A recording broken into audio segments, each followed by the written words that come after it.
The deep woods have been a place that seems like the swamp has really covered far and wide. The stories from the woods are always strange, they're always unique, and they're always downright creepy. Even the one that my grandfather swears is true, where he saw a back-flipping yeti punch a grizzly bear in the face so hard that the grizzly bear turned into a goat. Now, if that doesn't make any sense, hopefully these stories will. Welcome back to the swamp, my friends, and welcome if you're new. Today I'm going to be sharing some creepy and allegedly true deep woods horror stories sent in by viewers just like you. As always, if you have a story that you would like to share in a future episode, please be sure to submit your story at swampdweller.net or the email you can find in the description down below. I'd love to share your story with everyone here in the swamp. Swamp folk, it's the holiday season, and I know you're probably looking for nutritious, convenient meals to keep you energized and ready to go on these jam-packed days. Well, Factor is America's #1 ready-to-eat meal delivery service. Factor can help you fill up fast for breakfast, lunch, and dinner with chef-prepared, dietitian-approved, ready-to-eat meals delivered straight to your door. You'll save time, eat well, and stay on track with your healthy lifestyle while tackling all your holiday to-dos. Now, I know it gets really stressful when you're trying to get your meal prepping all together during the holidays. You can choose from 35+ weekly flavor-packed, fresh, never-frozen meals to support a healthy lifestyle and meet your meal preferences, all delivered right to your door and ready to eat within just 2 minutes. If you're somebody like me who's a bit of a health-conscious nut, likes to look after their nutrition, meal prep, hit the gym a few times a week, all that good stuff, then Factor is definitely for you. It's dietitian-approved, calorie-smart meals with around less than 550 calories per serving are always made with premium ingredients like broccolini, leeks, truffle butter, asparagus, and other great things. So what are you waiting for? Join me and many others in the swamp today. Go to factormeals.com/swamped50 to save 50% off your order. Again, go to factormeals.com/swamped50 to save 50% off your order. Christmas Camping Trip Gone Wrong by Anonymous. Hey Swamp Dweller, I wanted to say that everything in the story is true and happened to me and gives me chills to this day. I live in southern parts of India, where I go visit my grandmother's house every year during the winter and Christmas time. I was 12 years old at the time and was very excited to go there. Once I reached it and spent a few days there, my 3 cousins planned an overnight camping trip in the woods near my house. We had gone camping in the same place before with our parents.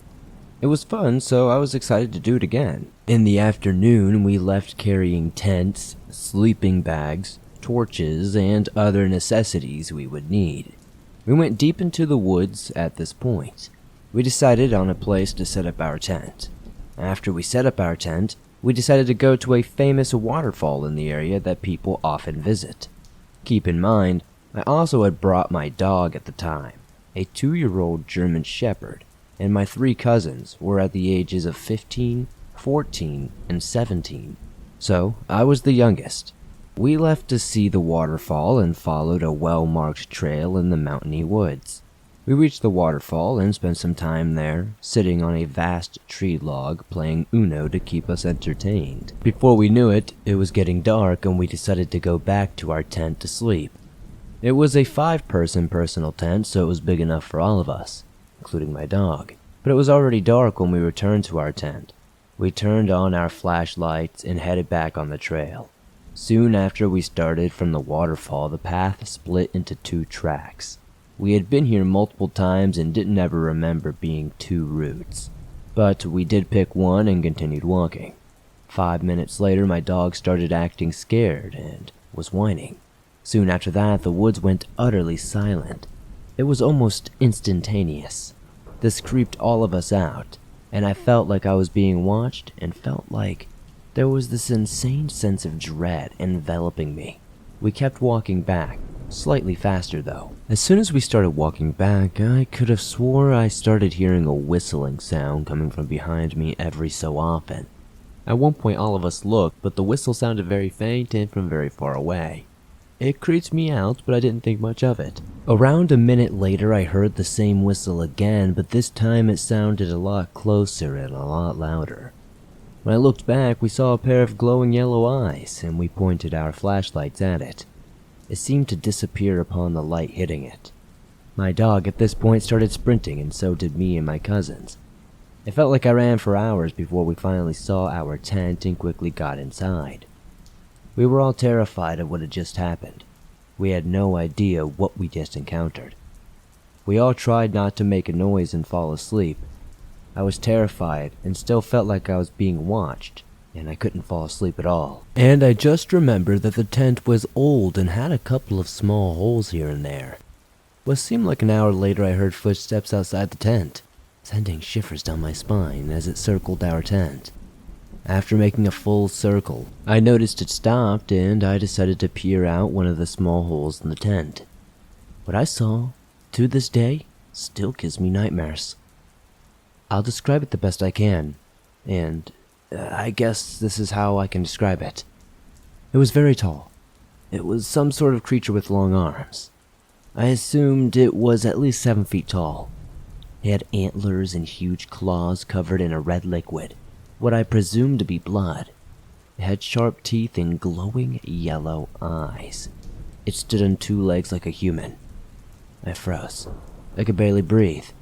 I watched it stand there for what felt like hours, before I saw it bend and run away back into the woods on all fours.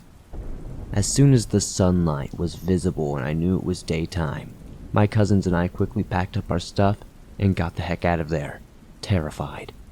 I have never told anyone this story except my grandmother.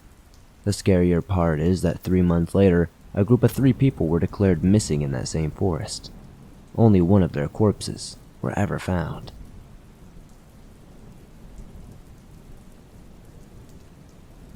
Forest Gravesites by Hakkapeliitta. Hello, my fellow denizens of the swamp. I'm a long-time dweller and genuinely enjoy the many stories I've heard over my time on this channel. I'd like to share my short story here. The stories I want to share mostly are in the deep woods and probably involve cryptids of some sort. Maybe it's because most of my home country's land mass is covered in forest, and if that's not enough, a third of the nation is made up of swamps and different water bodies. So there's plenty of land seldom trodden. Ancient deities and mystical creatures still hold their place in the sacred groves.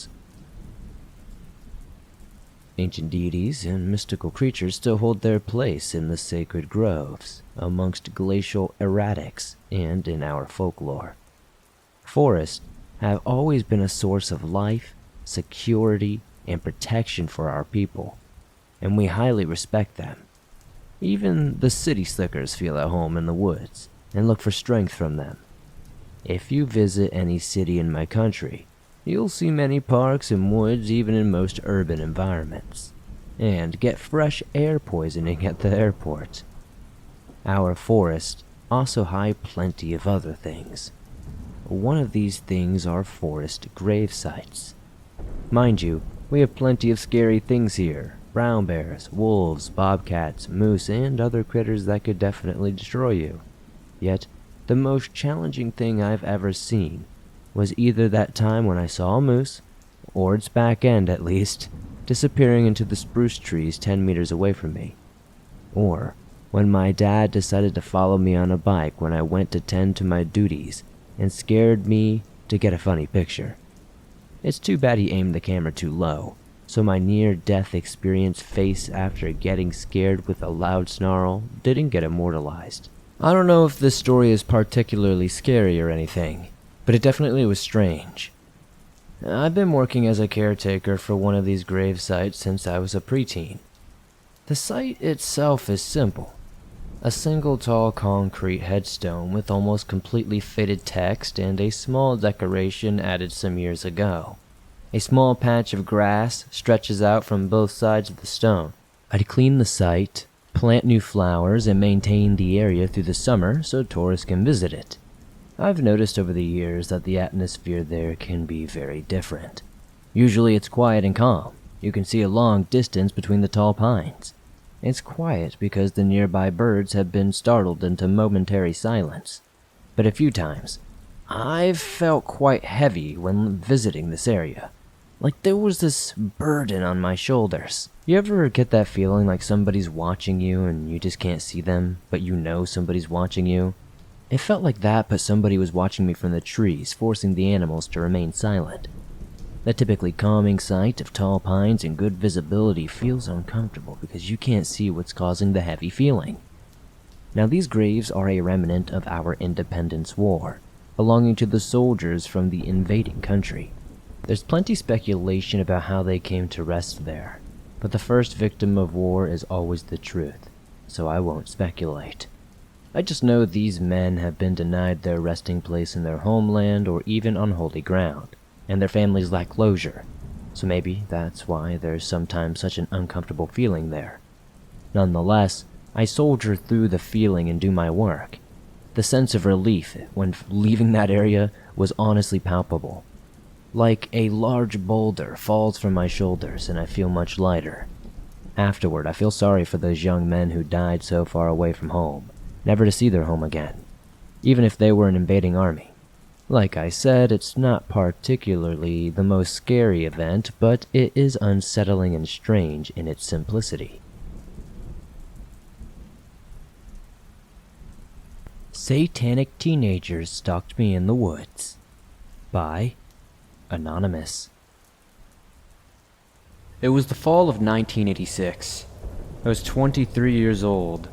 I had never really been scared in the woods before, honestly. I always felt like the wilderness was my safe place, somewhere I could go and relax and get away from the stress of life. I've never seen a Bigfoot or a skinwalker or a boogeyman or whatever in the woods. As a lineman for a small town in western Kentucky, I have seen a bunch of crazy, but, nothing like that. My only real hobby was hunting and fishing. Back then, it was easy to find a place to hunt or fish, just by stopping and asking the landowner for permission, and most were eager to have the deer population thinned out as they were destructive, eating young soybean crops. This was also coal country, and back in the 50s, there were a lot of strip mines that were left, and it made a lot of the land unusable, buildable, or farmable, so much of it was open for hunting. It was October 1986. The time hadn't changed yet, daylight savings time, and it was still daylight till just after 7 p.m. I left to work at 4, ran home to change into my camo. It was bow season in Kentucky, my favorite season. I was going to hunt an area that was special to me. It was in an area that we will call Coon Ridge. This was a very remote area with broken farmland and wooded areas. The area I was hunting in were the remnants of an old log cabin that my grandmother grew up in, so I always loved to be there. The area was a mile or so from the nearest house, and not very easy to get to. After parking, I decided not to unload my three-wheeler and just walk the 3/4 of a mile to where I was going to be hunting. I was using a summit climbing stand, so I had to carry my stand and my bow as well as a fanny pack with my knife and flashlight. I had to walk halfway around a cornfield. The corn hadn't been cut yet, so I stayed in the lane left by the farmers so they could get to their equipment to the upper end of the field. The field was rectangular, and the upper end was much higher in elevation than the bottom, where I had to cross a creek shin deep with water to enter the field. At the top of the field, the right-hand corner was where I was going to enter the woods at. It was the highest point of the field. I had to pick my way through a thick blackberry and sawbriar thicket, but managed to find a game trail that led me through it, and it finally opened up into a nice hillside with large trees. After finding a tree suitable for my climbing stand and getting set up, and a little bit of a climb, I was set and hunting. I love to watch nature sometimes. The deer hunting was just an excuse to be in the woods.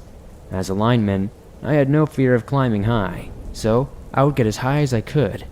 This time I was up around 20 feet before the tree canopy started blocking my view. It was around 5:30 when I was settled in my stand, and had an arrow nocked. All was calm, with birds and foxes and squirrels making all the noise. Around 6:30 the gray squirrels came out and seemed to be everywhere. At about 7, I was thinking about starting my way down the tree, and at least being on the ground by dark. I regularly stayed in my permanent stands late as to not spook deer close by, but they were well marked, and most of them I had added reflective tape along the trail to make them easier to make out. But this day, I was in my climbing stand in an area I hadn't been in at night. I was about to start down when I heard something walking, so I waited. It sounded like a deer in the thicket, but I never really could get a look at it. It was 8 at this time, and close to a full moon that night, so from my high vantage point, I could see pretty good in the woods, and felt like I could still shoot up to 15 yards.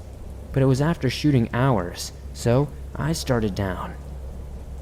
As I did, I could hear the loud crashing of a deer that must have spotted me, moving like a sloth down the tree.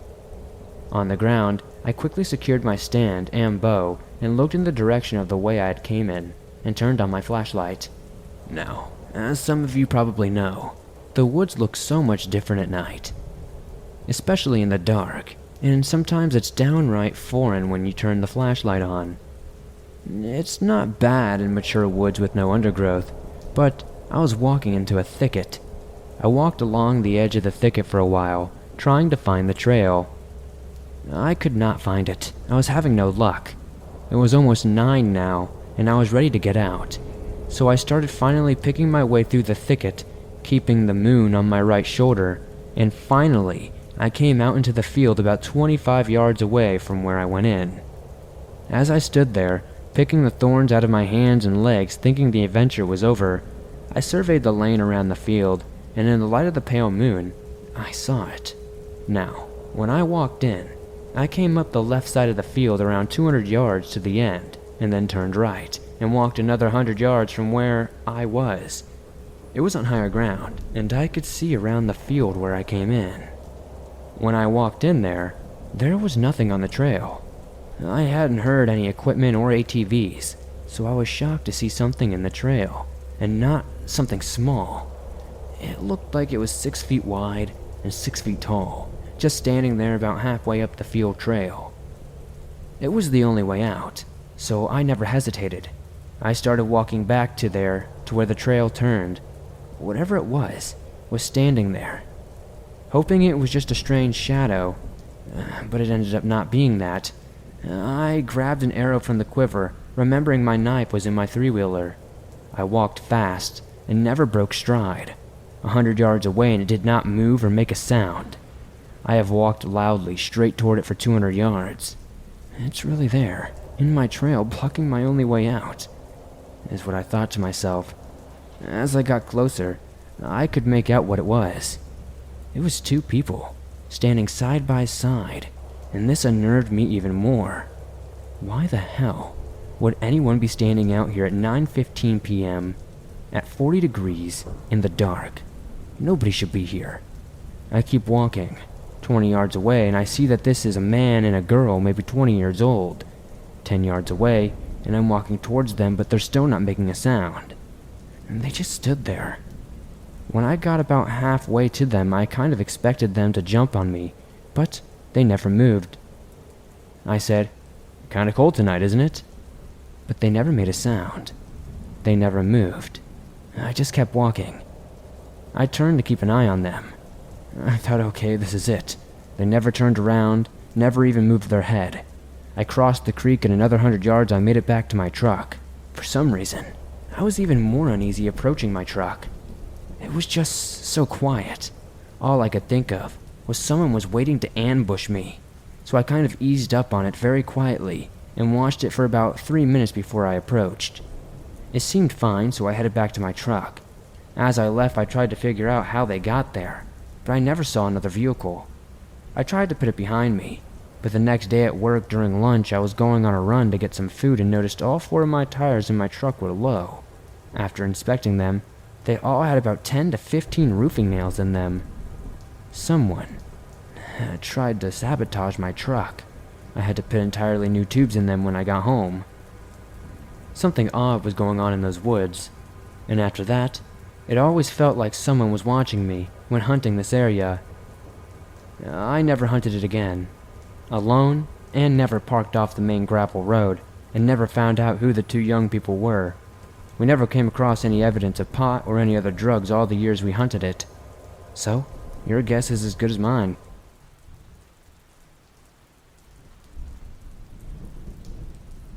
Something Strange in the Port Huron Woods by Anonymous. To give you some backstory, I moved from Port Huron, Michigan, to a small, quiet town in the Upper Peninsula of Michigan back in June. But I have been going up here since I was a baby, and I have seen some unexplainable things in the woods around here. Anyway, this happened about 2 days ago. My friends were visiting their grandparents for a week, and the day they left, they invited me and my brother over to hang out one last time before they left. So we went over there. Their grandparents own 30 acres of land, and most of it is wooded. He has some toys that we can ride on the trails with. One is a side-by-side and the other is a four-wheeler. So a group of us piled up on the side-by-side, and 2 went on the four-wheeler. They were ahead of us by just a little bit, so I figured I'd try to scare them by taking another trail and pulling out in front of them. But we waited in the same spot for 5 minutes waiting for them to pass us. But oddly enough, they never did. So I drove back to the house, and they were there waiting for us, visibly shaking. So, me, being the kind of guy I am, asked what was wrong or what they saw. They said they saw a side-by-side following them, but it was all dark, and they could not make out any figures in it. Mind you, at the time there were 5 people in the side-by-side, so I had them take us back to the spot they said they saw this thing. I'm an avid hunter and fisher, so I can track reasonably well, and I know what tracks belong to what in the local area. As soon as we pulled up, I noticed a completely different set of tracks. They did not belong to anything my grandparents owned, so I followed them for a while, but they just seemingly stopped and vanished into thin air. So again, we went back up to the house, and that's when things really got weird. One of our friends decided she was going to take a walk into the woods alone. I said, "You know that's not a good idea. There's a pack of wolves spotted half a mile out of town yesterday." She said, "I know," and with that walked off.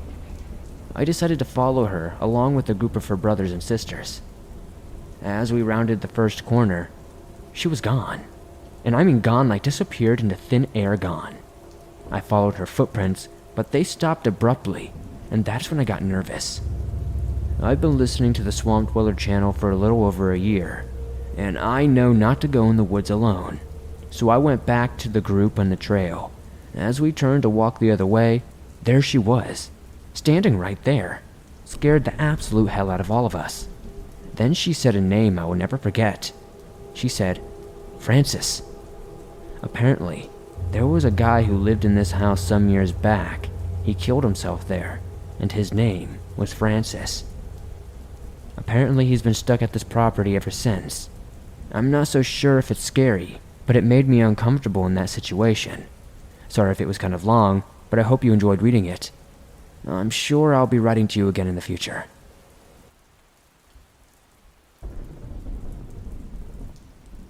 Stories from a Former Hiker by Anonymous.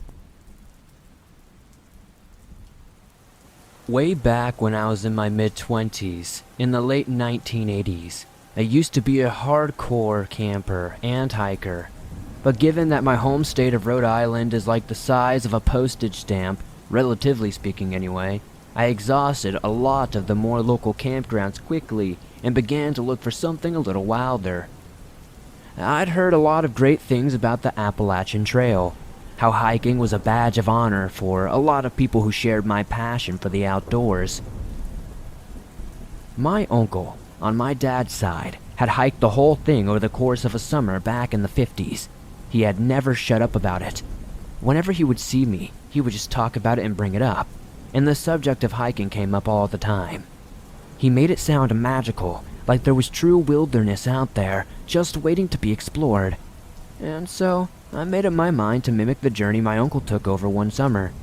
I could not get the time off work to walk the whole trail, but if I timed it right, I could walk the southern portion of the trail from Harper's Ferry to Asheville, North Carolina, in just a couple of weeks, fulfilling a hiking dream I had for what seemed like an age.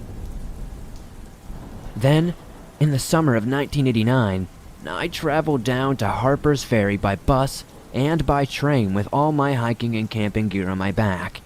After picking up a few final supplies for my journey south, I hiked up onto the Appalachian Trail and kicked off the journey of a lifetime.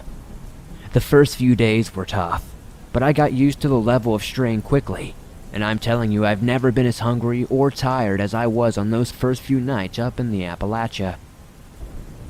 I brought a hammock with me, as I heard some intense stories about the bugs down in West Virginia. Nasty little beasties with names like the assassin bug, which basically has a big spike for a mouth, or cow killer ants, whose stings are so painful that they are said to have killed an actual cow once or twice. That had to be pure rumor, but it was intimidating nonetheless, so every night after the day's hike, I would take it out of my pack, unroll it, and tie it up between two trees before getting some shut-eye. It did not make for the comfiest night's sleep I ever had, but I was not complaining, especially if it kept the black widows off me.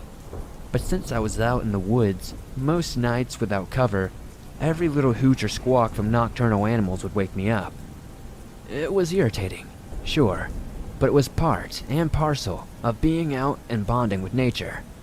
So, this one night, I wake up sure I had heard something rustling in the leaves close by. I shifted my hammock, peering over my shoulder, and then feel blood run cold as I see a big, dark shape looming. I froze for a moment, feeling my eyes adjust to the darkness, and I could tell that there was a large person looming right over me, just standing there, statue still staring. In one fluid motion, I rolled out of my hammock and hit the ground running, bolting off into the trees. I did not give a damn who the hell was standing over me. Whoever does that kind of thing did not have the best intentions in the first place, and I was not about to stick around to make small talk either. I ran a safe distance off into the woods, caught my breath, and circled around, and then started sneaking back towards my camp. My intention was to make sure it was clear before gathering up my stuff and moving to a safer spot. I took it slowly, scanning the darkness for any sign of the shadowy figure, eventually finding my way back to my camp to discover it was completely deserted, with all of my gear apparently untouched. I had this horrible feeling in my gut that whoever had been standing there had just backed off to watch from a distance and would wait for me to come back to get my stuff before ambushing me. If they were not there to steal from me, it was obviously that they wanted something else entirely. I dreaded to think exactly what that was. But regardless, I managed to grab my stuff and get the hell out of the area without anyone managing to sneak up on me. The next few days I walked hard and fast, exhausting myself in any attempts to get as far away from that area as possible. After that, I figured I was safe. No one had bothered me during the previous few days hiking, so I figured I would be okay from there on out. But I was wrong. Hideously wrong. Every single night since that incident had me struggling to get sleep. I kept picturing that person standing over me, just staring down at me in the darkness. I had no idea how long they had been there, or what they had wanted, or what they had in mind for me, and I was only glad as hell that I had gotten out of the area. But still, I did not start to be able to feel safe again until I had bought some fishing line from sporting goods store. I found it in a small town I passed through on my way down the trail. I could then use this to make tripwires that ran between the trees close to where I was camping.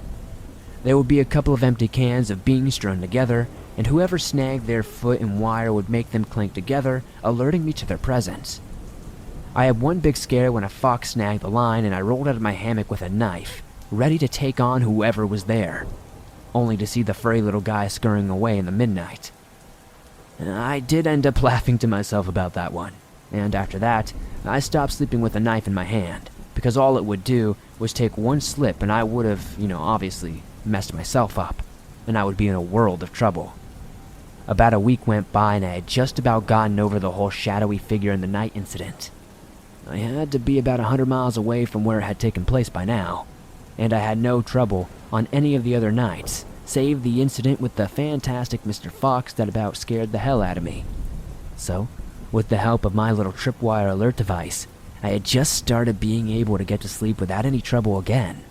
But that night I woke up suddenly to find that I could not move properly.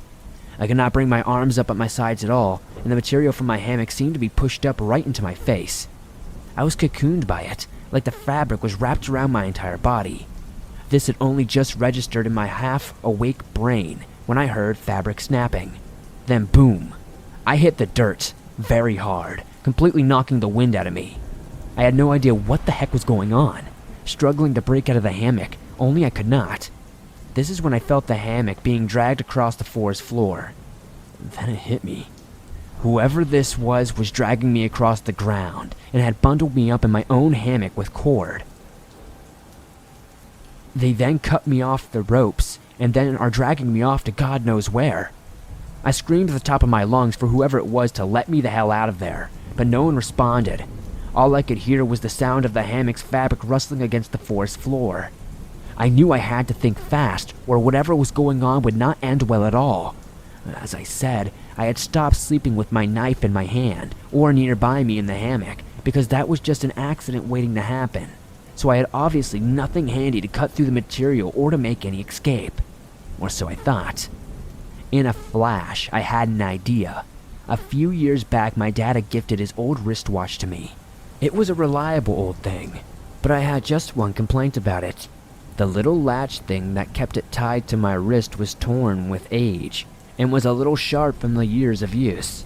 I had managed to accidentally poke myself a few times with it in the process of picking it up or putting it on, and one time it did draw blood. I knew what I had to do. I unbuckled the watch as quickly as I could, which was not easy considering I was getting dragged along the ground in pitch darkness.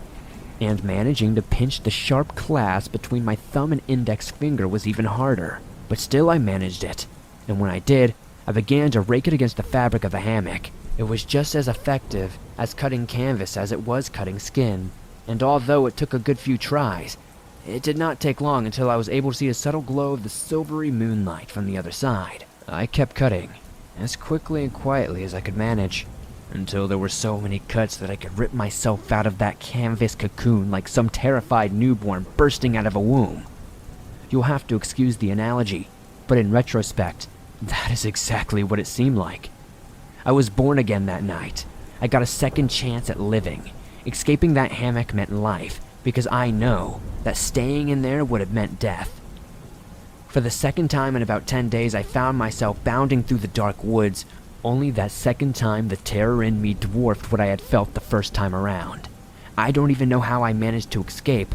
Assuming it was the same figure standing over me from that first night, they had somehow managed to track me for more than 100 miles and sneak past my tripwires. They were a far better woodsman than me, probably physically fitter too. I just know that by the time I reached a house with its lights on, and I turned to look behind me as I was banging on the door, there was no one else around. The family who lived there were kind enough to put me up for the night after I called the local sheriff, who came out in the morning to help me retrace my steps through the woods. We found my camp but not the hammock, and although I told him everything in excruciating detail, I could tell he was extremely skeptical of my story. He even suggested I had just gotten lost and frightened in the dark, and ended up jumping at shadows. Maybe even had a bad dream that seemed a little too vivid because of the lack of proper rest. But I know it was real. Just from the way my palms are sweating writing this, I am certain that night really did happen the way I remember it. I never did finish that dream hike. The next day I caught a bus back towards Harper's Ferry, then took the train all the way back to Providence, and I have only ever told a handful of people what happened out on the trails. I figured not many would really believe me. They would just think I was telling a campfire tale or something. I did not tell my hiking uncle for the longest time. I thought he would just gloat or whatever. Tell me I did not have it in me to do something that tough. But when I finally did tell him my story, I got a reaction that I was not expecting. He just nodded and told me that there were some nights that he did not think he would make it out alive either. That there are people who live up in those mountains, who have been outlaws for generations, who live outside of society, outside of the natural order of things. He had some close calls himself at times, bumping into people who were clearly not nearly as friendly as the majority of West Virginians, and sometimes seeing things he knew darn well he was not supposed to see. But just what those things were, he did not seem to want to say. I always told myself to try my little Appalachian adventure another time. But maybe when I'm older, maybe wiser, and when I have gotten something a little bit bigger to defend myself with. The trail will still be there, waiting for me. But then again, so might be whoever tried to drag me off that night.